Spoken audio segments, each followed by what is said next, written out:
আসসালামু আলাইকুম রহমতুল্লাহি বরকাতুহু। আউযু বিল্লাহি মিনাশ শাইতানির রাজিম। বিসমিল্লাহির রহমানির রহিম। আজকে আমরা হামরাউল আসাদ যুদ্ধের বিষয়ে একটু সংক্ষেপে আলোচনা করব। গত কন্টেন্টে আমি উহুদের শেষের অংশটুকু বলেছিলাম উহুদের যুদ্ধের। আজকে উহুদের যুদ্ধের পরে যে যুদ্ধটা জন্য মুসলমান বাহিনী সমবেত হয়েছিল যেই জায়গায়, সেই জায়গাটার নাম হচ্ছে হামরাউল আসাদ। হামরাউল আসাদ এই জায়গাটা মোটামুটি মদিনা থেকে ৪৮ কিলোমিটার দূরে, মদিনা শহর থেকে ৪৮ কিলোমিটার দূরে। তো উহুদের যুদ্ধ শনিবারে শেষ হয়ে যায়। আবু সুফিয়ানের বাহিনী, মুশরিক বাহিনীর নেতা আবু সুফিয়ান, সে তার বাহিনী নিয়ে মক্কার দিকে রওনা দিয়েছে। রাওয়াহ নামক স্থানে গিয়ে মোটামুটি ৪০-৫০ কিলোমিটার দূরে মদিনা থেকে। এই অবস্থায় যখন রাওয়া স্থানে তারা পৌঁছায়, অর্থাৎ মক্কার দিকে, মদিনা থেকে মক্কার দিকে রাওয়া স্থানে যখন পৌঁছায়, তখন আবু সুফিয়ানের সাথীরা, মুশরিক বাহিনীরা তাহাকে তিরস্কার করতেছিল, কারণ যুদ্ধটা আবু সুফিয়ান শেষ করতে পারেনি। মানে যে উদ্দেশ্যে তারা যুদ্ধের জন্য বের হয়েছিল মক্কা থেকে, যে মুসলমানদেরকে শেষ করে ফেলবে সমুদয়ভাবে, সেটা না শেষ করার কারণে এবং এভাবে অসমাপ্ত রেখে মক্কার দিকে রওনা দেওয়াটাকে আবু সুফিয়ানের অন্যান্য সাথীরা আবু সুফিয়ানকে তিরস্কার করতেছিল আর কি। মানে এইভাবে বলতেছিল যে তারা, যে তুমি নবী হযরত মুহাম্মদ সাল্লাল্লাহু আলাইহি ওয়াসাল্লাম, তাদের নবীকে মারতে পারো নাই, আবু বকর রাদিয়াল্লাহু আনহুকে মারতে পারো নাই, ওমর রাদিয়াল্লাহু আনহুকে মারতে পারো নাই। মানে এইভাবে তারা একটা তিরস্কারমূলক কথা বলতেছিল আর কি। আমরা এইভাবে যেভাবে আসলাম সেভাবে ব্যাক করতেছি, অনেক সাথীতে অযথা হারিয়েছি, কোনো ফলাফলই হলো না। তখন আবু সুফিয়ান ভাবলো যে ঠিক তো, আসলে তো আমাদের তো মানে এইভাবে ফলাফলের হওয়ার কথা ছিল না, কেন এইভাবে ব্যাক করতেছি। তখন আবু সুফিয়ান সে ঠিক করলো যে এই জায়গা থেকে, অর্থাৎ রাওহা নামক স্থান থেকে আবার মদিনা আক্রমণ করবে এবং মদিনার যারা যারা আছে তাদের সবাইকে একসাথে মানে শেষ করে ফেলবে, এরকম একটা সে পরিকল্পনা করলো। পরিকল্পনা অনুযায়ী সে অনেকটা অগ্রসর হচ্ছিল। তো ওদিকে রাসূল সাল্লাল্লাহু আলাইহি ওয়াসাল্লাম বুঝতে পেরেছিল যে আবু সুফিয়ানের বাহিনী বা আবু সুফিয়ান সে হয়তো আবার ব্যাক করতে পারে। দ্যাটস ওয়াই রাসূল সাল্লাল্লাহু আলাইহি ওয়াসাল্লাম উনি ওনার বাহিনী নিয়ে মদিনা শহরের দিকে তখনও যাননি। উনি ঠিক করলেন, যেহেতু তারা, মানে ওনার একটা সন্দেহ হচ্ছিল যে তারা আবার ব্যাক করতে পারে, আমরা তাদের পিছু নেই, তারা আক্রমণ করার আগে আমরা তাদের আক্রমণ করে দেব। তখন রাসূল সাল্লাল্লাহু আলাইহি ওয়াসাল্লাম ডিক্লেয়ার করলেন যে গত দিন আমার সাথে যারা যারা যুদ্ধে শরীক ছিলে তারাই শুধু আমার সাথে এখন যাবে। তো মোটামুটি ৭০ জন সাহাবী রাসূল সাল্লাল্লাহু আলাইহি ওয়াসাল্লামের সাথে তখন ওই আবু সুফিয়ানের পিছু নেওয়ার জন্য মদিনার থেকে দূরে যাচ্ছিল আর কি। মোটামুটি ৪৮ কিলোমিটার দূরে ওনারা এই হামরাউল আসাদ নামক যে জায়গাটা, এখানে অবস্থান নেন। এখানে যে ৭০ জন সাহাবী রাসূল সাল্লাল্লাহু আলাইহি ওয়াসাল্লামের সাথে ছিল, বলা যায় যে যারা উহুদের যুদ্ধে শরীক ছিল তারাই রাসূল সাল্লাল্লাহু আলাইহি ওয়াসাল্লামের সাথে ছিল। একজন যিনি জাবির ইবনে আব্দুল্লাহ, উনি নতুন করে শরীক হন। জাবির ইবনে আব্দুল্লাহর পিতা গতকাল আর কি উহুদের যুদ্ধে শহীদ হয়ে যান। তো জাবেরকে রাসূল সাল্লাল্লাহু আলাইহি ওয়াসাল্লাম অনুমতিক্রমে মদিনায় থাকতে বলেছিল, কারণ জাবিরের ৭ টা বোন ছিল। তো যেহেতু তার পিতা উহুদের যুদ্ধে রাসূল সাল্লাল্লাহু আলাইহি ওয়াসাল্লামের সাথে সঙ্গী হন, আর ৭ বোনের দেখভালের দায়িত্বে থাকার জন্য তার পিতা এবং রাসূল সাল্লাল্লাহু অনুমতিক্রমে জাবেরকে মদিনায় থাকার অনুমতি দিয়েছিল। এইবার হামরাউল আসাদের এই যে জায়গাটা, এখানে রাসূল সাল্লাল্লাহু আলাইহি ওয়াসাল্লাম তাকে বার্তা পাঠাইলো যে সে যেন ওখানে গিয়ে অবস্থান নেয় তো উনি ওই রবিবার আর কি, শনিবার যুদ্ধ শেষ রবিবারে উনি হামরাউল আসাদে এই সাহাবী অর্থাৎ জাবির ইবনে আব্দুল্লাহ ইনি ওখানে গিয়ে শরিক হন। এখন এখন মুসলমান বাহিনী হামরাউল আসাদে সমবেত হলেন এবং অপেক্ষা করতেছেন আবু সুফিয়ানের বাহিনী আসে কিনা, যদি আসে তো ওনারা অ্যাটাক করবেন, এরকম একটা মনোভাব নিয়ে রাসূল সাল্লাল্লাহু আলাইহি সাল্লাম এবং সাহাবীরা হামরাউল আসাদে অবস্থান নিয়েছিলেন। তো পথে মাবাদ খাজাই নামে এক লোক, ইনি আসলে খাজাই গোত্রের লোক, এই বনু খাজাই গোত্র, এরা রাসূল সাল্লাল্লাহু আলাইহি সাল্লামের এক ধরনের ভালো বন্ধু ছিলেন আগে থেকে এবং শুভাকাঙ্ক্ষী ছিলেন। ওনারা মুসলমান উনি হন নাই, বাট উনি একজন মানে মুসলমানের শুভাকাঙ্ক্ষী এই গোত্রের লোকরা ছিলেন। তো মাবাদ খাজানকে রাসূল সাল্লাল্লাহু আলাইহি সাল্লাম বললেন যে তুমি কোথায় যাচ্ছ? তো মাবাদ খাজান বলতেছেন যে আমি উমরার উদ্দেশ্যে মক্কায় যাচ্ছি। তো রাসূল সাল্লাল্লাহু আলাইহি সাল্লাম বললেন তুমি যদি সামনে আবু সুফিয়ান বা তার বাহিনীকে দেখতে পাও তবে তাকে এই কথাটা পৌঁছায় দিও যে আমরা মুসলমানরা আছি এবং তাকে খুঁজতেছি অ্যাটাক করার জন্য বা আক্রমণ করার জন্য।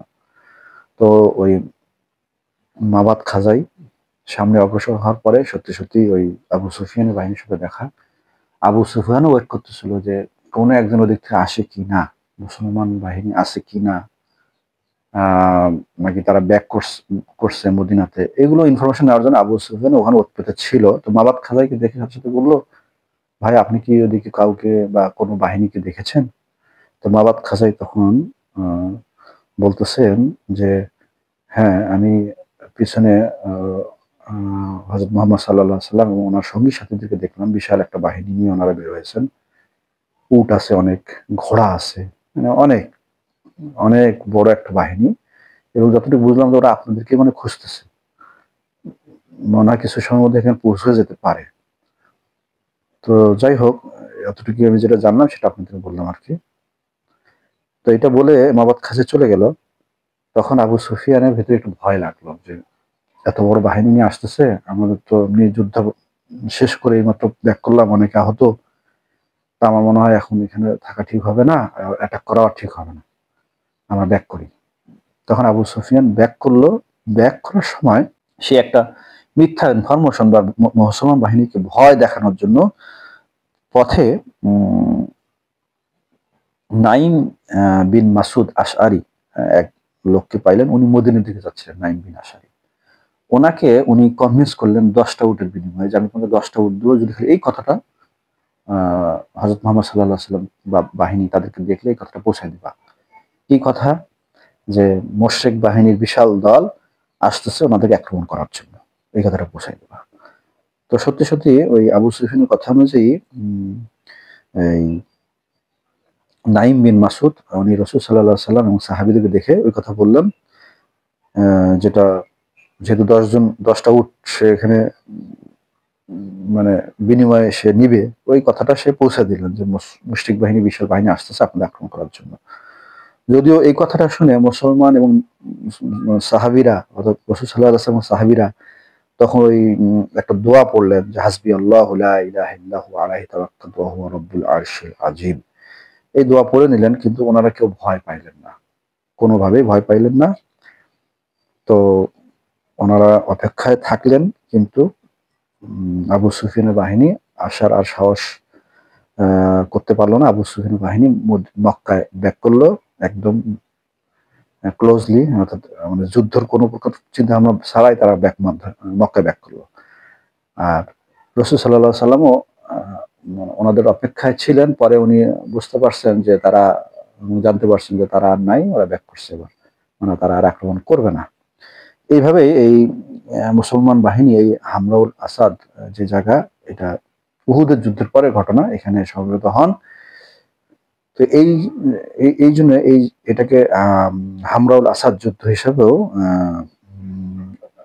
বলা হয় আর কি, হামরাউল আসাদ যুদ্ধ। যুদ্ধটা এইভাবে শেষ হয়ে যায় আর কি, অর্থাৎ কোনো প্রকার সংঘর্ষ বা কোনো ফাইট হয়নি, বাট দুই পক্ষের মধ্যে এই ধরনের একটা কথোপকথন হওয়ার পর এটা শেষ হয়ে যায়। আসলে আমরা এখান থেকে মানে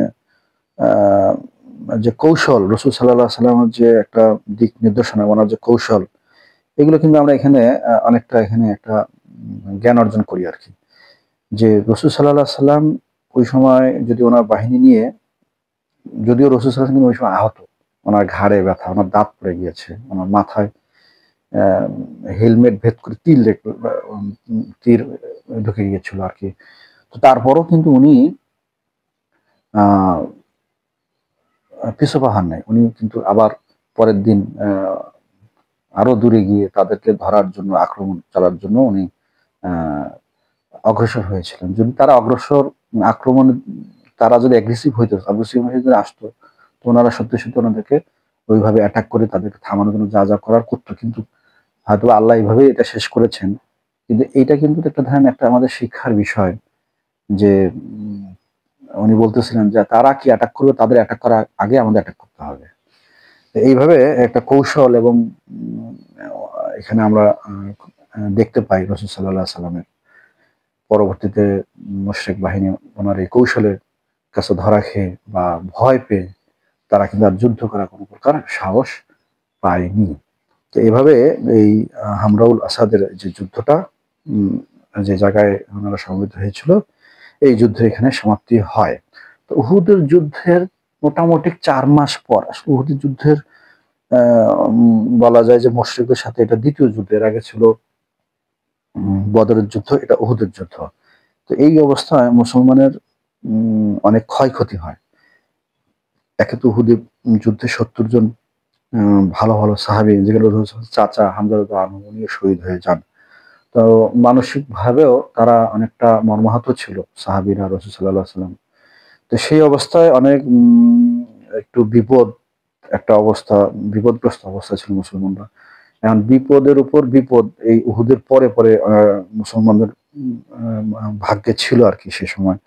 কারণ উহুদের যুদ্ধ 4 মাস পরে যে ঘটনাটা ঘটলো, যে যে উম, বীরে মাওনার যে শাহাদাত, একটা ঘটনা, বীরে মাওনা নামক একটা জায়গায় যে 70 জন সাহাবীকে অন্যায়ভাবে শত্রুরা এরকম শহীদ করে দেয়, এটা আর একটা মানে মুসলমানের জন্য একটা বিশাল একটা আহ লস, এবং কি বলবো, একটা মারাত্মক একটা খারাপ ঘটনা মুসলমানের জন্য। ভালো ভালো সাহাবীদেরকে আর কি শহীদ করে দেয়, একদম প্রথম শ্রেণীর সাহাবী। তো যাই হোক, এটা বিষয়ে আমরা আর একদিন ইনশাল্লাহ আপনাদের সাথে আলোচনা করবো। আজকে কন্টেন্ট আমি আর বেশি বড় করতে চাচ্ছি না।